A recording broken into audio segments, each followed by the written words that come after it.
Leave me alone! Ah!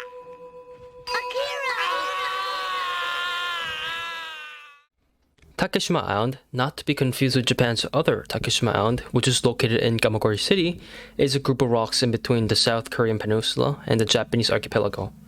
So welcome to this video essay comparing the historical backgrounds, the claims, and who truly owns Takeshima Island. Our first country to analyze for this conflict is South Korea. South Korea as a nation can be traced back to its long history of at least 2,500 years as a distinct cultural and ethnical entity. The Korean people share a common language, history, and customs, contributing to a strong sense of Korean identity. Historical events such as the Japanese takeover and the division of the Korean peninsula after the Korean War have played a significant role in shaping South Korea's borders and sovereignty. Our second country to analyze for this conflict is Japan, the land of kawaii girls and degenerate internet bullies.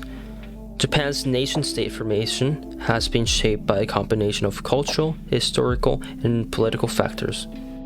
The Japanese people have a unique cultural identity, which includes a distinct language, customs, and traditions. Historical events such as the Meiji Restoration and the subsequent modernization of Japan played a pivotal role in the formation of a centralized nation-state. Japan's territorial expansion in the early 20th century also impacted its sovereignty. To gain a deeper understanding of Takeshima Island, we must trace its history back to the year 512. During this period, South Korea was divided into three distinct countries: Goguryeo, Silla, and Baekje. We don't talk about Gaia here. Our focus today will primarily be on Silla Kingdom. The era known as the Three Kingdoms period was characterized by a constant warfare among these three nations. It was during this time that General Isabu, serving under Silla, successfully seized control of the territory known as Usangguk, which included Takeshima Island. This event, documented in the history book called Samguk-sagi, South Koreans reference this book as evidence supporting their long-standing claim to the island, claiming that they have owned this island for thousands of years. According to Japan, the historical account provided in the book should be interpreted as pertaining solely to the mainland area of Usangguk. Rather than extending to Takeshima Island, they emphasize that the initial document reference to Takeshima occurred much later, aligning with the 17th century when Japanese fishermen began acknowledging the islets as part of their traditional fishing grounds. This viewpoint is crucial in Japan's claim over Takeshima.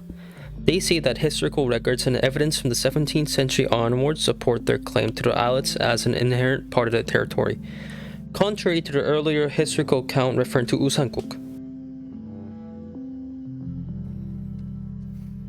There have been multiple failed resolution attempts regarding Takeshima Island. The first attempt was when the United Nations was called upon to mediate the dispute. Sadly, this approach has not yielded any significant progress. Additionally, proposals to seek a resolution through the International Court of Justice have faced rejection from Japan, which prefers direct negotiations. The second attempt was when direct negotiations between South Korea and Japan has taken place. Again, they have failed to bring about a mutually agreeable resolution. The deadlocks had led to suggestions of third-party intervention. However, disagreements over interventors and the terms of intervention have hindered progress. The Takeshima Island dispute fails to see a resolution, with various attempts failing to bring about a conclusive outcome. The lack of agreement on mediation, court rulings, direct negotiations, intervention, and diplomatic efforts underscores the complexity and sensitivity of this territorial dispute. As tension persists, the search for a mutually acceptable solution remains a challenge. Takeshima, being a useless piece of rock with literally no purpose, seems to create and struggle on both sides that waste resources. Although that might be true when you look at it from an outsider's perspective, Takeshima has an intrinsic value that is only visible to the ones in conflict. As the legacy of Japanese colonial rule over Korea has left a lasting impact on the relationship between the two countries, Koreans see the dispute over Takeshima as a part of a larger historical grievance, reinforcing their determination to defend their territorial claims. As well as the fact that Takeshima holds a symbolical value for Koreans in asserting their sovereignty and territorial integrity, if South Korea were to let go of Takeshima Island, they will be in their minds, giving up their lands once again. For the Japanese populace, they feel like after World War II, many countries are trying to undermine their territories and take advantage of their loss. And for the Japanese, this issue is a prime example, while also serving as a bigger symbolism for the whole. Until now, I've stayed very neutral in this video. I've used evidence and claims from both sides to draw the best picture for those that are unaware of the issue. But from now on, I would like to explain why Takeshima is not Takeshima, and instead, Tokto. Like I explained earlier, Japan claims their record in Samguk-saki only refers to the land Usanguk but not the island. This pointless makes sense the more you think about it. For someone like General Izabu to claim the land, they actually have to be on the land. You can't just straight up claim the land. This is where it starts to make less sense for the Japanese claims. You can see the Liancourt rocks from Usanguk, but you cannot see it anywhere in Japan. For the Japanese logic to make sense, the Koreans must have ignored Liancourt rocks for hundreds of years in a row, and a lucky Japanese fisherman just happened to run into it. Sure, yeah, makes perfect sense.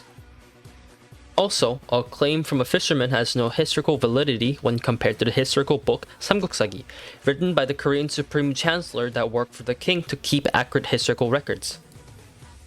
Even this Japanese map made for military uses acknowledge how the Liancourt rocks are Korean territory, and how they can most efficiently use it to fuck South Korea over. In truth, Takeshima is a name given by the Japanese to the Liancourt rocks. And I've been intentionally using the name Takeshima for the whole video so far. It is a fake name given by people that do not own the land. Whatever the case is, you just have to remember one thing.